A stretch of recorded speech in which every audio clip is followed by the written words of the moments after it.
participants. Okay. There's November 17th, 2025. It is 5:15 PM. I will call the select board meeting to order. Are there any adjustments to the agenda? Hearing none. Unless we have a financial snapshot. Thank you, Lisa. Are there any questions? We have a couple here. On the CDs. So one has been retired, Lisa, there, the water, that was 11. Water has cashed out 3 actually. They've cashed. And 4, and cashing out number 1. Okay, We have about 1.2 out in reimbursement request between the loan and the grant, so. okay, so those are gonna get cashed out. And cemetery commission there, that's gonna be redone. Yeah, it's only every month. Okay. All right. Okay. We have building replacement, we'll have to discuss that. It's coming up on the 8th December. So, okay, thank you for that. We have the warrant. Discussion on the warrant.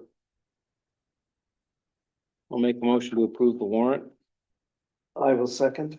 We have a motion by Harry. We have a second by Tim. Any further discussion? All those in favor say aye. Aye. Those opposed, motion carries. At this point in time, we have public comment. Is there any public comment that we can potentially put to a future select board meeting? Hearing none. Number 5, fire station public works garage project. Don, would you like to make this short and sweet?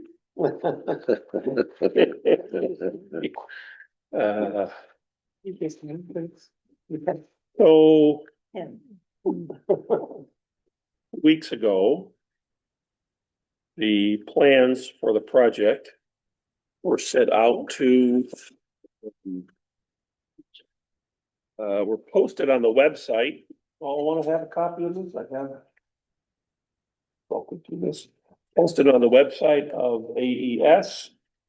Following that, they did a walkthrough, which allowed both general and subcontractors to come and look at the building, and they had a tremendous turnout. They had about 30 people come. It's great to know. Which was interesting. You know. We had 8 contractors that expressed some level of interest in the project. I'm certain we will not get 8 bids back, but we did have that many show some level of interest.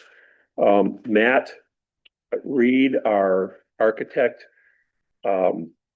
received questions and has already issued an addendum, which is 9 pages of factual updates to the drawings and specifications. Those have been issued and posted, and he will do another addendum. A week from tomorrow, we will get our bids back. Is that a good sign that there were a lot? That it's not like 1 or 2, so people will feel like we maybe have to turn in a lower bid? Is that, does it work that way or not? That's what you hope for. Yeah, okay. You hope that people realize that they're not gonna There be is able to. competition. There's gonna be, they can't just put in a flyer of a bid and expect to get the job. Okay. There are jobs you go to where there just are virtually no bidders. So, people know this is gonna be very competitive. So, what I did was I put together, an information sheet of everything that I could think of that dealt with the project from today until start of construction sometime in March. All the issues that a timeline and issues that need to be handled by the select board. I tried to get these all in one place so that they're here. They can be, we don't need to go through all of these, but we can go through some of them. We're planning, I believe we've already going to warn for a meeting for a week from tomorrow. 25th, Tuesday the 25th. Tuesday the 25th. 5:15. And Matt Reed will be receiving from AES, will be receiving the bids. He will bring them basically under police escort here. Or something similar. And then he will open those bids here and do the tabulations right here. So there won't be any, there's nothing in between those two things. Matt, as the architect of record, will be the keeper of these until they arrive here for you to look at. What happens then is that we will have some possible scenarios. We may have there are a number of them that we could be overbid. All the bids could come in too high and we have to make the select board will have to make a new decision and decide on a new direction. We could have a clear low bidder who stands out and is an acceptable one. We could have a low bidder that the town does not consider to be acceptable. We could have a couple of people whose numbers are so close as to, for all intents and purposes, be the same number, and the town will have to make a decision then. So there's a number of scenarios that could happen. But really all that's going to happen at first is we're going to simply read the bids. And then Matt and I will have a chance to go over those. And then assuming that the select board, either there's going to be one or two people, Matt and I will begin to interview the contractors to make sure we understand that their bid is complete and that they understand the scope of work. We think that their choice of subcontractors, which would be very important on this job because your mechanical, that's plumbing and heating, and your electrical contractors are doing the design for the systems themselves. Standard procedure on a project like this, they're going to be doing that. So it's important that we understand and we feel comfortable with the people that they've chosen. And then there's a series of things that will happen after that, beginning in December. And again, I've laid all these things out, and I've done this in such a way that you should be able to grasp the timing of things that have to happen and the dates that decisions have to be made. We need to quickly, once we've established the contractor of choice, get to a contract with that person because we have to get a contractor on board, either with a notice of award or with an actual signed contract. Signed contracts take a while. It takes a little while to just get all the details worked out, and there's usually some negotiations back and forth between the owner and the contractor before you even sign a contract. So that has to happen fairly quickly. Matt's prepared to do that, as am I. And then we'll get the idea is that by the 8th, no later than the 8th of December, we will have selected a contractor. Matt will issue a notice of award so that contractor knows that they have the job. They can then immediately alert their mechanical electrical contractors and say, crack the whip and say, I need mechanical electrical drawings, because we cannot submit for a permit with the state of Vermont until we have signed, stamped mechanical and electrical drawings. That's what we don't have right now. And we made this choice. It was a conscious choice to save money. It lengthens the process of getting from signed contract to being able to purchase a permit. It lengthens that some. But because, again, the project is fairly simple, I did not consider that to be an obstacle. So the month of December, the contractor will be feverishly working on his submittals. Submittals are documents that come in to the architect and then on to the owner that explain the specifics of what the contractor is going to do. Like there might be an option for 6 different shingles. The contractor says, I'm going to use this shingle and here are the specifications on it. The architect will check and make sure that they match. He'll do that with everything that's going into this job. We'll get a submission on it. We'll also get a submission at some point of a mechanical drawing and electrical drawing that will require some review by Tracy and by Mike and by Carl and by people who have some level of investment in the finished mechanical electrical product. They'll have to review those, but this will move along very quickly. That's not really at the select board level of work. The select board is going to need to be prepared on the very late in December or early in January to write a check for in the neighborhood of $30,000 to cover the cost of the building permit that we have to get from what they call fire and safety in the state. So that when we send our application in, we send in these plans that you see here, the specifications. Addended to the back of this will be the mechanical, electrical plans, the check. And the state then will begin to review the drawings. Time is of the essence because the state is SLOW. They're slow. And we'll be standing on their doorstep once a week going, have you approved our plans yet? Because in theory, we're not supposed to start construction until we have the plans done. We have the permit in hand. There are ways around that we will intentionally, there are ways around that we can start a little earlier, but that's the basis of the schedule. We need to select a contractor. We need to sign a contract with the selected contractor. AES, our architect, will draw up the document. The town attorney will need to review it. Contractor reviews and signs and delivers appropriate documents. Appropriate documents. Let's talk for a second about performance and payment bonds. With the bid, the contractor will have what is called a performance and payment bond. We did not require a bid bond. I won't get into why, but a performance payment bond is the guarantee by the insurer of the contractor that once the contractor signs that contract will be completed for that value. So the contractor can't come back and go, I need another $500,000 to complete this project, or I'm going to go bankrupt. It's your problem, not our problem. The insurance company insures that with a performance and payment bond that the project will be completed for the value that the contract is signed for, regardless of what happens to the contractor. Maybe one of his subcontractors goes out of business, or he finds out he's made a mistake in his bid. Well, he will have had his chance to say that ahead of time. If he finds out after he gets started, it really becomes their issue. So performance and payment bond, that's one of the documents that they'll provide for us. So provide the town a performance and payment bond. They will have liability insurance. They will have proof of workman's compensation insurance. Those are the insurances that they'll provide.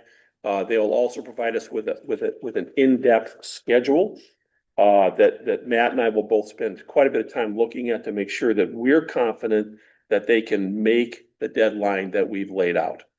We do not want them to come back a month or 2 or 3 or 5 months in and go, hey, we're behind. We're not going to make that deadline. We want to be sure that they can make that deadline. Matt and I discussed at some length whether or not we wanted to put penalties on for them being late. You can do it, but it raises the level of potential egregiousness between the contractor and the owner substantially. It's not something I felt that it warranted. It just wasn't necessary for us to do this. We'll get a good contractor. We'll get a contractor who can keep a schedule, and they'll be done on time. The understanding is this is your time frame. We're very clear with people that by this time next year, this project has to be substantially complete, which means we can move in and use it. Will everything be done? Maybe not, but enough that the building is usable for us. We can move all of our equipment in. Everybody can begin to use it. For example, there'll be seed and mulch and landscaping that won't be done by then. It won't be done until 2027. So those things will fall over. But there may be other items that they've got some equipment in. Some of the equipment didn't work, and there are issues. So I'm actually trying to stay out of the construction part of this. I'm really trying to keep it to what we're doing between now and then. Anyways, so we have to finalize the bond amount intended to be borrowed, the length of the bond, confirm the level principal or level debt service, delayed principal payment of 5 years, and the need of the anticipated need the bond anticipation note. That is strictly Lisa's work, but that is something that the select board does have to decide on. We also need to decide a pay application approach and a decision on how to do change orders. Change orders are inevitable in a construction contract. They simply will happen. There will be things that have to be changed. Maybe we get some credits back on things, but there will be things that have been missed. A architect owns a level of completeness, a standard of care that reaches to a minimum of 95%. In words, his drawings should be 95% accurate. If there's some inaccuracies that end up costing the town more money, that's simply going to be a cost that we have to bear. We have a contingency with the intention of being able to do that.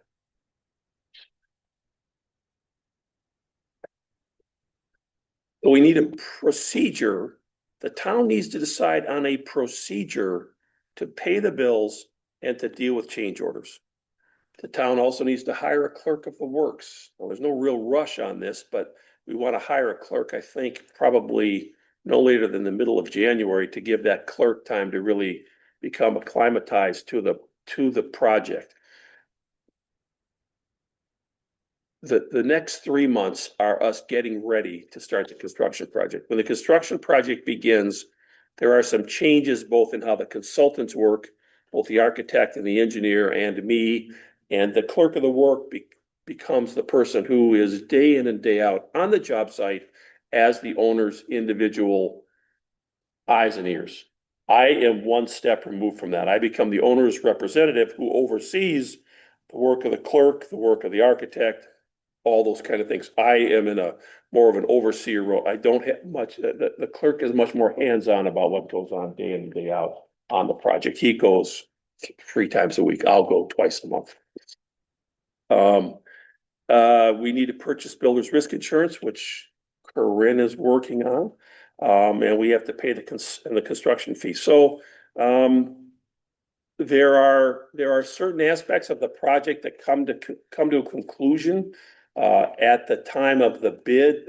Most of the architects, all of his design work is done, and then he has another fee that is all part of his contract that applies to the period called pre-construction. Pre-construction is from the bid until the day we start. Then when we start construction, bidding's over, construction design's over, bidding's over, construction's over, pre-construction's over, we're building. Does that make sense? So we're through the design phase. We're nearly through the bid phase.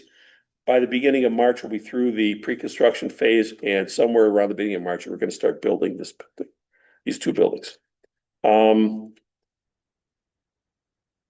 I went over what we have to do with the contractors. What I did was, if you may look at this, you're going to see that rather than trying to put all the information into this schedule and the decisions, I made some notes at the end that you can read or ignore at your and that's all I really have to give you. I think the rest of it can be understood by reading this through. Again, I think it's important that the select board understands that their duties as the representatives of the town requires a number of decisions that are coming up on fairly short notice, and they cannot be delayed. They need to be taken under advisement, and then those decisions will impact how we proceed from there. Okay, thank you, Don. Any other questions Thank you. there for Don? Yeah, one on my part. And very thorough. Thank you. All right. Makes sense. This all okay? Yeah, Good. no, We'll got a keep good the, grasp and we'll be keep ready. the ball rolling. I told Carl this, when I set out this as a draft, the select board and the town staff and the North Station Building Replacement Committee have made this as easy as possible to do. And I really appreciate that. It's, I think we are about as like-minded a group as we could possibly be moving this thing ahead. I really appreciate that. Well, thanks for all the work you've done for us. Yeah. It's been an honor. It's been wonderful. And, with the obstacles that we've come up on, I think we've had fairly efficient solutions to. Sometimes you just have problems that seem insurmountable. We've had none of those. Of course, we haven't started construction. We're going to have them. I mean, they're coming. They always do. It's a construction project. There's going to be some challenges, but I think And full retirement can be very boring. Carl promised he would not pull me out of retirement to help with anything else. I said, you already did. Okay, thank you, Yeah, Don. thank you. Thank you. Thank you. And I will plan through this process, both during pre-construction and construction, to come once a month to the select board to talk about things. And also, if there are ever questions, do not hesitate to email me or call. Thank you. Thank you. Yeah, thank you. Okay, on to the next, which is the Pilots Point Stabilization Project Design Grant Presentation. Stabilization, all that. So I take it, Tom, you're up. Everything Don just said. The stuff I whispered under my. Yeah, no. I thought it was a good time to just give you an update on where we're at. Thursday, there's gonna be a vote at the Clean Water Service Provider Basin Water Quality Council for the next phase of funding for the project, which is about 26,000 plus some change. In your packets, you have the proposal for that. Yes. I did, if you want, a short presentation, which pretty much gives us a status of the deployments up to if you want to go through that. And then and part of that also is the feasibility study done by Fitzgerald Environmental. And Mr. Percy has been notified of all this. He's on vacation and you're gonna be coming in and wish for Ah, several weeks. okay. So that, Gonna continue to reach out to him, but Continue to reach out to him, make sure he's well aware of everything. yeah. and that's a critical part of, so phase one of the proposal is about $3,000. Part of that goes into get his signature. His signature, yeah. Letter of intent as well as the town's signature, because it's gonna be in the town right away for a letter of intent. Be kind of month 1 or 2 to get that in place. If we can't get that, then the project will obviously stop. Right. Okay, Or we have to figure out something else. I don't know how the town handles a right of way project that encroaches on private property. But I don't think, it doesn't sound like it's gonna be. well, I know that Mr. Percy there brought this all to our attention, so I'm sure that he would like to see something done. So, you know. The basic design is in the packet. Mhm. I mean, in simplicity, it's a stone toe. That's about, gonna be 5 feet high, so it'll go from 95 to about 100 feet. So that'll provide the main protection. And then to qualify for the funds that we're talking about through the Clean Water Service Provider, it has to have a bioengineering component to it. So we just can't throw riprap, we just can't throw stones down there and build up the wall. It needs to be bioengineered. So from 100 to about 105 to 108 feet, it'll be native plantings and stabilization to protect some of the trees there and all that stuff. Okay, I was hoping, and there's a chance at this meeting, somebody may motion for the entire project funds, subject to, most likely, I think it's a high probability the 26,000 will be approved. I see no reason it won't. I will not have a vote on that since I'm the chair, so I have to step back from the vote. you get 2 votes. I get two, I should get 2 votes. So this will take us all the way to final design. So there'll be, well, actually, everything that you just heard, part of that will be to go have contractor bids, a package to go get contractor bids, bring the contractors in, the bid on it. Mr. Percy may have an opportunity to do that. He'll have to jump through some hoops to get qualified with the state, but if you'd like to bid on it, I'm sure you could do that. And then at the end of the final design, we want to move to implementation. So somewhere in there, hoping we can get this done by September, there will be a second proposal and a vote on the order of, right now it's $140,000. Who knows? It could be 200, it could be 100. Construction costs for these types of projects have been a little hard to nail down with all of the changes in pricing on the repaint and that kind of stuff. But again, if Mr. Percy is part of it, that could possibly help also. Yeah. So this is to get us the final design so we can hire a contractor, just like you heard, and move forward with the project. Again, the target is September, October, because the water is down. Hopefully we don't have to move into November. And the timeline that's in your packet is laid out kind of according to that, so. This year was a good low water year. Yeah, this was a great Yeah. one. There might be a small sense of urgency, so if the funds are approved. The town already has a master agreement with the clean water service provider, so that's all done. You'll get a work order that the town will need to sign for about $26,000.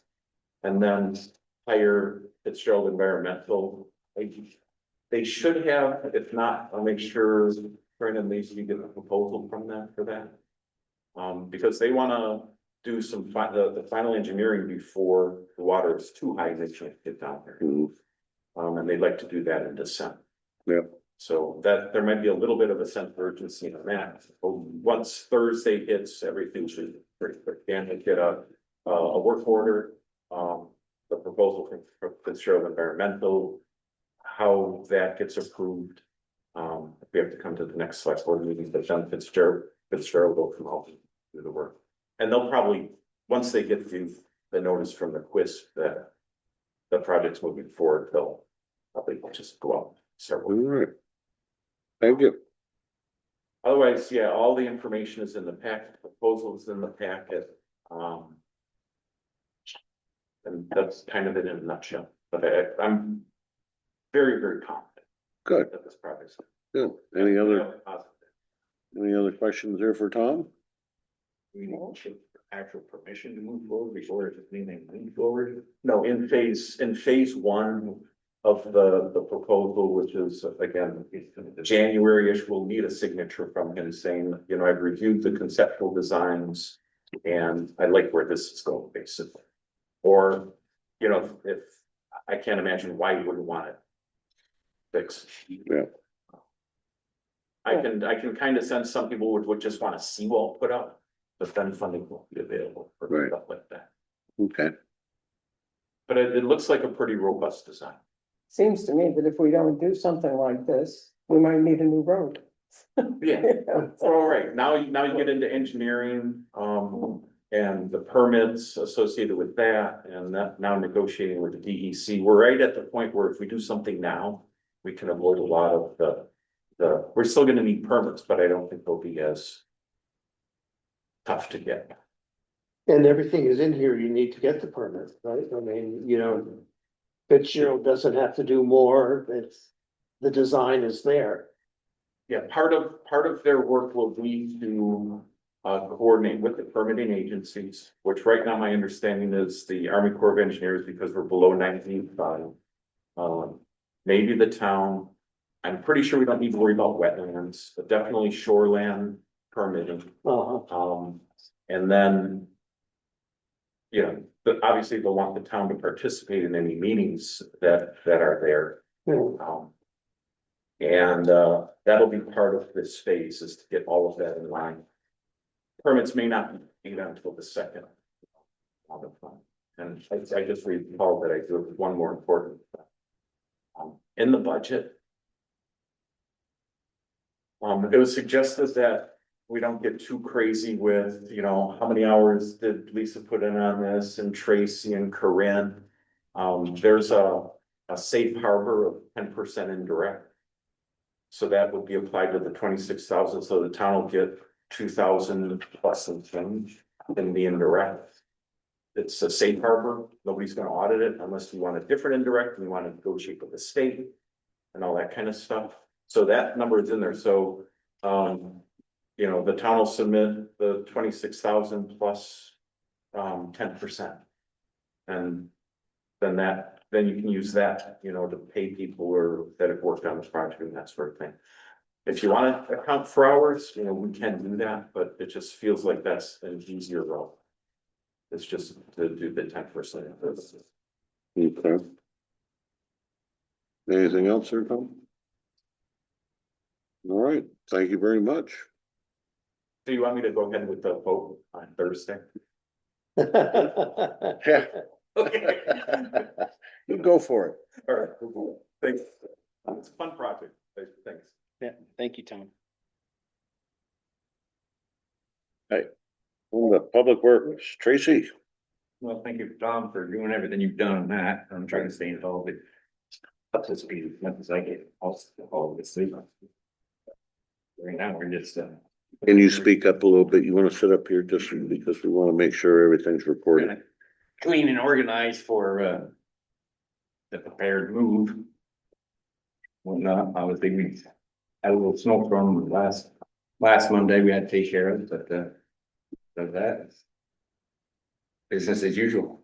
I'm trying to get a written agreement from the state to be able to use the facility down there. We got a, off the record, got a verbal. Okay, that we can use the state garage to put our trucks up and whatnot, but I'm trying to get something solid in paper. Between them and us, if they, it's good to go. Okay, Work on stuff like that. all right. Great. Yeah, we're all gonna be busy, Very. so. Okay, anything else there, Tracy? Good point. Any other questions there for Tracy? Oh, Well, thank you. Thank you, Okay, Tracy. moving on, capital improvement plan. Approve the fiscal year 26-27 annual capital budget and plan following the public hearing. We had a very well attended public hearing.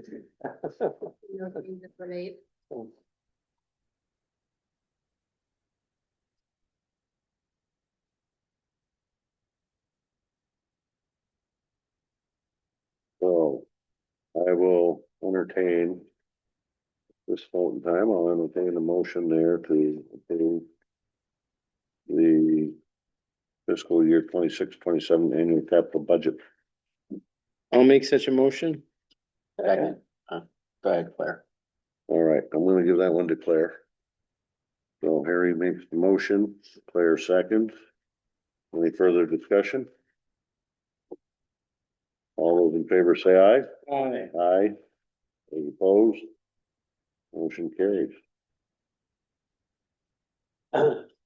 Delinquent tax collection, Lisa. Yes, the letters went out to the two property owners from where.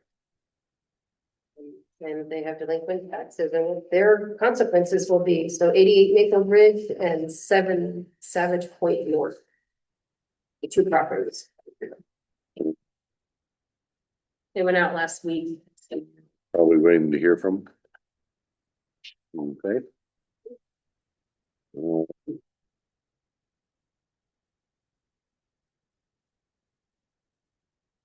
So again, treasurer, full budget review.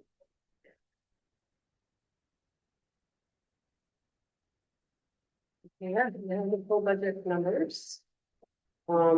There's Eagle Eye, realized that I missed the $3,500 for the signs, the entrance signs.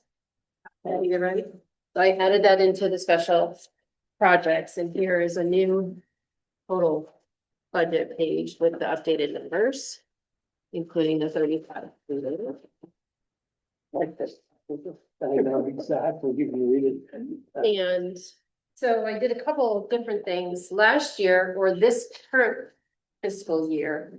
We took $40,000 of general fund surplus and 25,000 of public works surplus and added it to help this year's numbers. So I took, to compare this year to next year, I took out that surplus number. So it's a 4.75 increase in expenses, or that we're asking in for tax dollars compared to the current year. When you take out the debt and you take out that surplus, comparing apples to apples, it's 4.75 increase.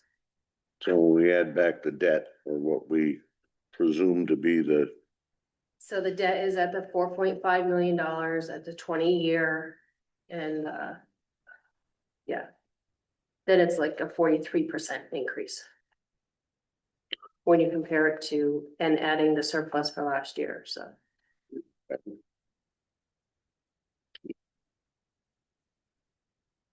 staying on that page that you just gave us. Looking at the bottom box, the contingency fund last year, contingency fund, possibly contingency fund this year is a big difference, so, you know, we want to be thinking about that. The other thing that Claire pointed out about the surplus that we applied to this year's budget was that I had not taken that out. When I had put the previous year fund balances, it had that 40,000 and 25,000 dollars, which we've already spent.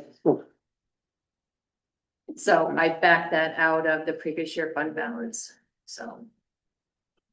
We're looking at 81,976 for general fund surplus because the $40,000 is in this year's budget.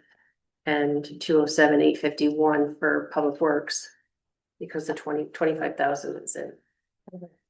Yep.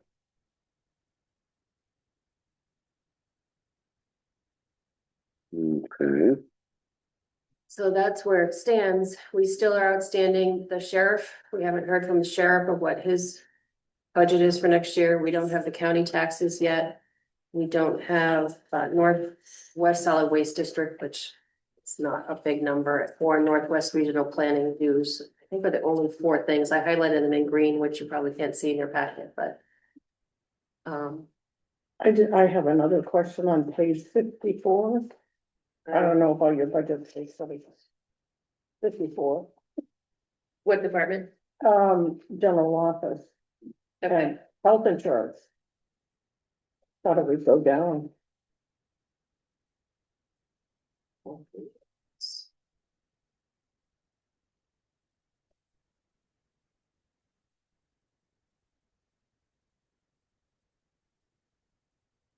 I think what, it did go down.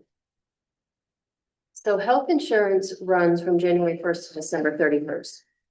And when we did the budget, we didn't, you know, we had, so we're always behind 6 months. And that 22% hit, which we hadn't. That's the difference. Ouch. So their benefit period doesn't cover the same period that we are. Mhm.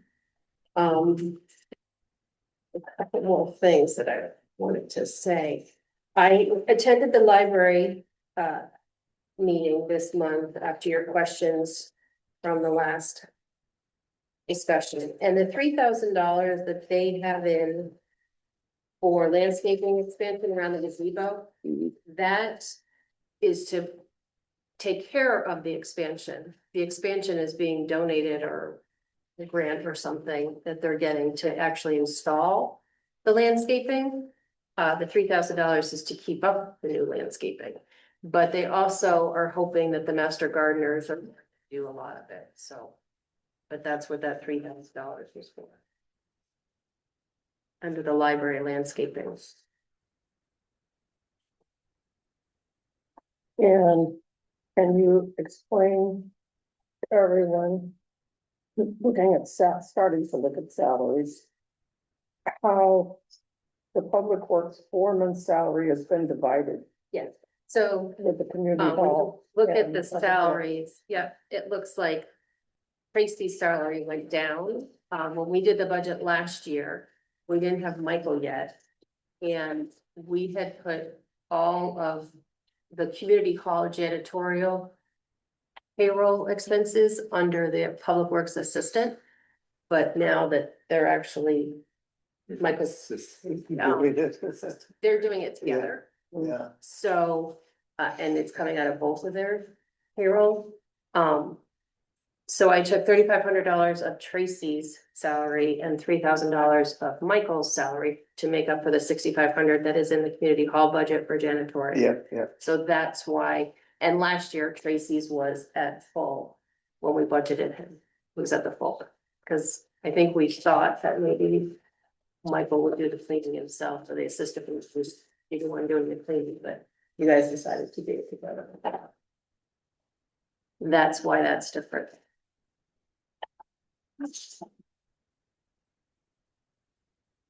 The other thing we added in, we did go through the office expenses and kind of clean that up a little bit. And we added, $5,000. We talked last meeting about the payroll services, and Nemrick offers payroll service, and it would be a much cleaner transition and a much easier to take it back in-house. They use our software. So we did add $5,000 for that. And we added under computer software subscriptions, Copilot subscriptions for AI use. That would allow us to, the subscription allows you to, help me out, Corinne, search within your own documents and not just the web. So we could search select board minutes like that. We're looking for something specific of when something happened, or and it would search all of our folders. And it would remember things, like right now, it's very useful, I'm using it almost every day, but like I can't create an agent. I don't wanna go too far in the weeds, but it would be more robust, and I feel like we've experimented and used the free version long enough that this would really have a powerful impact for us as we're looking for ways to save time in the coming year. So it'll search all your documents for whatever, wow, that's amazing. And I spoke to someone who actually used that, and they were very impressed, and I was impressed because they were very happy that they were able to obtain this stuff so quickly. So I think it's a worthwhile expenditure. So it's $30 per month per user, so it's like 700 something. That's Seems like the But time it's not that savings will way. time saving. pay for itself in the first probably 3 weeks. That PowerPoint presentation that we used for the fire station and Public Works Garage, I put it in AI, it did it like that. I told it what, I gave it the information from the Raise the Ladder and the information, like, we're doing a project, this, and this, and boom, it was done. Wow. Yeah. Right. You have to check it, but Sure. yeah, it's pretty slick. And that's all in the 4.75% increase. That's all in the 4.75%. So unless I've missed something else, I think everything's in there. The county tax or The county, school tax. yeah, no, the What- county tax we don't have yet, but I had bumped that already. Hmm. I bumped to $8,000, so. I did put a bump in there for the county tax. We won't know that until December. We Right. usually don't have their, Yeah. they're one of the last ones we usually get. And yeah, the Northwest dues and the Northwest Solid Waste District and the Northwest Regional Planning. I bumped them a little bit. I don't. Expect that to be- Okay, well, we got a real good start on it. Got a good start. I think we wait to see, what happens with the project and the bids. Have a better idea. What the overall picture will look like. We'll get this. Okay. Anything else? Yeah, thank you. Thank you. I mean, I'm just looking at our current contingency fund balance and our projected operating expenses for 26-27. I just want to state that I think I would be comfortable, given, the expenses that we're facing over the next year, letting the contingency fund balance stay at its current funding level rather than trying to bump it up. Try to bump it up to the 15%. Yeah, I think just as a personal perspective, it's a way that we can look at this budget cycle and allow some more of these tax dollars to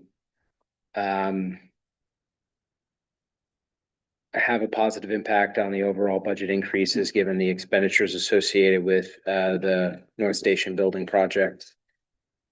Because I think through year one, we've left that contingency fund alone. And part of our initial prerogative was to see what a comfortable number looked like for the town. So that's just a thought I wanted to share with the board as we're making these decisions. Okay. Anything else for Lisa? Thank you very much, Lisa. I don't think there's appropriation follow-up. Did you do anything new? Nope, for appropriation.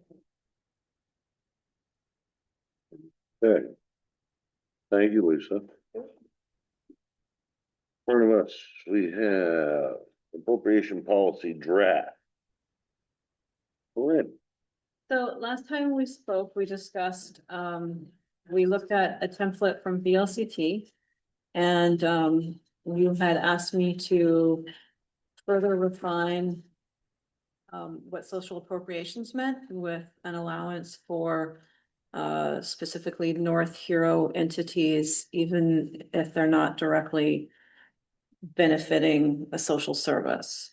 And there was discussion about referring to the town plan or other determining factors for if you're directly benefiting North Hero residents. So I actually put these parameters into AI with the draft that we reviewed. And I really liked what came out. So it looks a lot different than what you saw last time, but it's the same meat. Because they are so different, I decided not to do a red line. I know you guys probably didn't want 5 extra pieces of paper, but in the red, I didn't know how they would succinctly match. So if at first glance you're like, nope, we like the old one, then I can bring that back at the next meeting. But I wanted to show this one to you. I think it's clear. The other one was a lot of block text, and this one bullet points the different requirements for an entity, the petition language, eligibility. I feel like it's much clearer. What is really different from and that information I think is all the same. It's just presented better. Where it differs is the applicability. Where the very first section, this policy applies to appropriation requests. I added in the nonprofit status, entities whose missions and activities align with the goals and objectives of the town plan. And organizations that provide direct benefits to North Hero residents. And I don't have the previous one with me, but we know that the citations to Title 24 and Title 17 are Yep, I the correct specifically ones. looked each of those up and compared it to the previous policy because that is one area where AI is not strong. Yep, I found Okay. that, so. it's- great. All right. So after going through this, I didn't really have any more decision points to bring you. Yeah. I personally think the applicability portion allows for the kind of entities who I believe have traditionally been supported. And widening that scope, I think, is what I wanted to see here. So I like this revised appropriation policy personally. Okay, I'll just highlight that the main difference here from our current one is that you would need to do a petition, you need to do it every year. And that we would automatically make payments if they're approved. It was the annual report requirement part of the version that we looked at last time. Yes, Okay. and I don't have any strong feelings on that, actually. Yeah.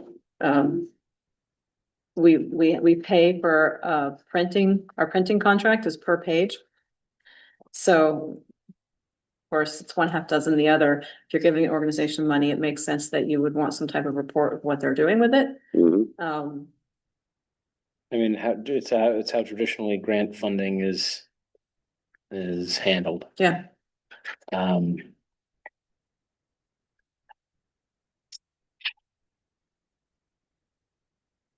Okay, any other further questions there for Corinne? On this? So you want to consider this first reading and I'll bring it back next time for approval? Okay. Sounds like a plan.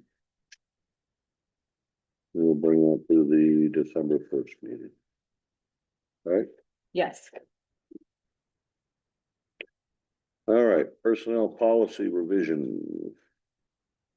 So, Joanne, you've done some research here.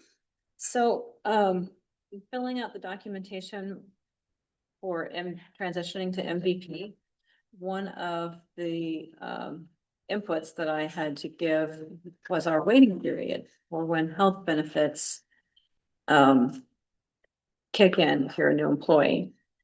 And my understanding under our current policy was that we had a 6-month probation period, and so I've been operating off of 6 months before everything kicks in. This form wouldn't let me put in more than 90 days. And so I contacted Sally and said, is this an MVP restriction? Is this a law restriction? It turns out it's Obamacare. Employers are required, if they offer health insurance, to make it available to their employees within 90 days. So I thought, well, that's odd. Did I just assume this? So I actually put our policy through AI and asked it that question. And that's the summary here. That we have a period section. It says it's 6 months. And that we have an eligibility for benefit sections, and it does not explicitly tie to the probation period section or explain when benefits would kick in.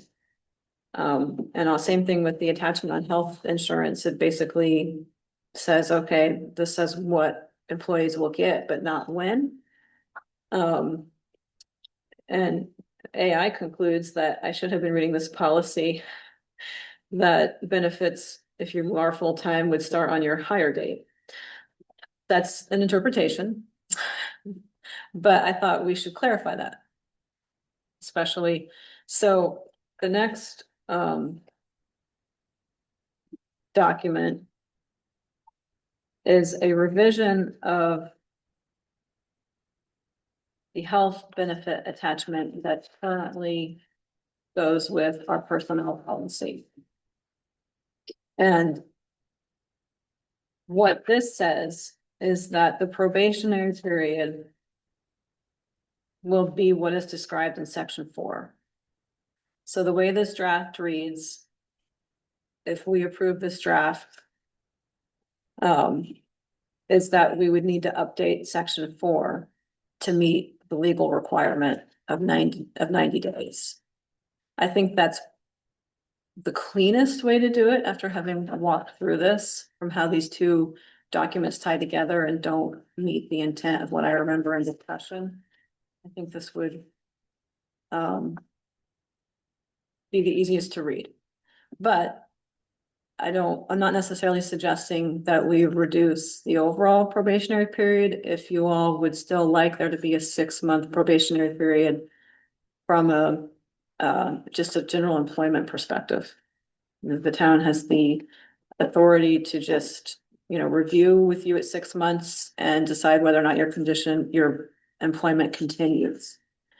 And if that is something the select board really wants to hold on to, we would need to rethink how to word that there's a difference in your health benefit eligibility from the overall probationary period based on just your general employment status with the town. I feel like that was a lot. Are we? Yeah, so what I'm hearing is we can leave the probationary period at 6 months, but must cover benefits by 90 days within the 6 months, or we reduce the probationary period to 90 days. And actually, you can reduce it whatever you want. Yeah. It's like, yeah. But I assume you'd want to do 90 days since we were already at 6 months. That's cutting it in half. So. Yeah, I mean, I think that makes sense from a practical perspective. And, I've always struggled with probationary periods anyway, because we're an at-will state. Yeah. Unless you have a contract for employment, you're essentially on a permanent probationary period. Mm. I mean, it's just the way the law is. Yeah. Without a contract, you can be fired at any time for any reason. So, perhaps it helps with unemployment. I mean, maybe that's. I could ask VLC that question, and maybe we can just get rid of that clause and then. Yeah, I guess I would ask, I guess if I had a question, I'm not an employment lawyer, what is the value of a 90-day probationary period, if any? If an employee has to be terminated during a probation period, does it have any net positive impact for, the municipality? And if the answer to that question is yes, and if we get a clear inkling within the first 90 days that employee's not working out, we need to focus again, I guess, very sharply on that first 90-day period. I don't think we're hiring any full-time or part-time positions out right now. Mm-mm. So this isn't likely something that, it's not something that needs to, I guess, take a huge. Yeah, Well, that being said there, I mean, at will, I mean, it's all at will. Right. How would that affect the town? Let's say that there was no probationary period, because it almost seems that because it's at will, that's kind of a moot point there to have a probationary period. Right. The only thing that I could think of is whether or not there is some kind of background benefit in terms of unemployment. Right? If an employee lasts for less than 90 days, and if they're terminated during a stated probationary period, there might be an insurance benefit, Mhm. in terms of what we have to pay over to the unemployment office. Or whether or not it puts an employee in a position to be able to, claim benefits, right? I mean, if there are kind of ancillary benefits to keeping that probation period in place, then great. But if VLCT says no, you're really not gaining anything, then I would be in favor of just getting rid of it. Yeah, that's Yeah, I'd actually. be interested in that. Well, just to see what they say. Cause then we could, if we put the probationary period for benefits in the attachment, it could be changed whenever we make changes to the insurance, and that would be and that's the whole point of the attachment, is we don't have to change the policy every time the insurance benefits change. Yeah. Right, So, And clerk and treasurer have no probationary period, correct? they're elected, so. Yep. I mean, I guess the only person that we would really be contemplating hiring on in an official capacity here is the clerk of the works. And if that's happening in January, I guess we probably do want to get this question answered. Except they'll be part-time, so they won't apply for health benefits anyway, but maybe the at will. Yeah, okay, I'll put on December 1st. I'll Okay. reach out to VLCT and have it on the December 1st agenda. Do excellent. you guys have anything? I just thought when we had called them about VLCT about it. We were gonna let somebody go, they asked if we had Mhm. probationary period. Yeah, they did. So, But if it's an annual. They. yeah, I don't remember Like, why they were yeah. two, it was like a checkbox. A lot of people use a 90-day probationary period for some of the higher jobs, so you can have time to mentor. Have feedback sessions and mentor and try to develop them to where you want them to be. And then if they don't make it, you let them go after 90 days. But you're right, that was one of the first things she asked, and she seemed to think that was good, and she definitely wants certain things to happen before the probation period ended, so. Yeah, I mean, if Um, it does present a meaningful value, if it's a protective measure that the town should continue to deploy, then I think the reduction to 90 days makes sense. If we're required to offer benefits at that time and within that time frame, but otherwise, it's one more thing that we have to manage.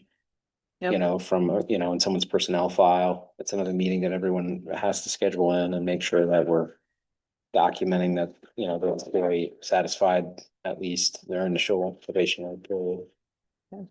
What is the unemployment law that started, is there's a work period prior to somebody being able to draw unemployment, right? I don't They gotta know, work so many days prior to be able to draw against the unemployment. I don't know that. I don't either. Yeah. And that's why I think there is. and I don't know if, I don't know if it's I cumulative. don't know what it is, yeah, right. I think there is, but I don't know that. But that would be independent of employment, that would be a state requirement. Right. Yeah, but if they're let go within 30 days, does that qualify for them to draw unemployment on Right. state, the town, or the previous employer? Well, we're hoping not to run into that. No, Okay, I'll ask VLCT and it'll be on the December 1st agenda. Okay, thank you. Any other discussion on this? oh, thank you. All right, health officer. Oh, Usually. I need one. Yeah. I Hey, I wrote this. don't think that AI can help me.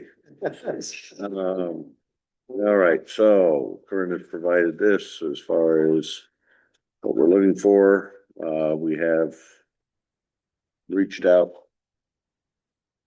to a couple of people there, but anyway, so let's hope that we get some. This is a state position, so the terms are different than our local positions, and the current term expires in December. And I'm trying hard to, our current officer was not interested in continuing, no longer lives here either, so I'm trying really hard to find somebody, because if not, Carl automatically gets appointed. And the chair does not want to be the health officer, so I remember you got stuck with that. my exciting stint as the health officer. That was the same situation. It was, Find it somebody. was. Okay. So fortunately, Carl, I'm not interested in any. All right, so If you know of anybody? let's keep our fingers crossed. All right, and correspondence, we have a thank you there from Agewell. First, thank you for your kind support. We appreciative of your support. All right, at this point in time, I'll make a motion to adjourn. Harry makes a motion to adjourn. Do I have a second? Second? You get it. All right, Tim gets it. Tim makes a motion to adjourn or seconds it, and all those in favor say aye. Aye. Aye. Those opposed? Motion carries. We are now adjourned at 6:16 PM. And how do I get out of here? I And just, end meeting for all. I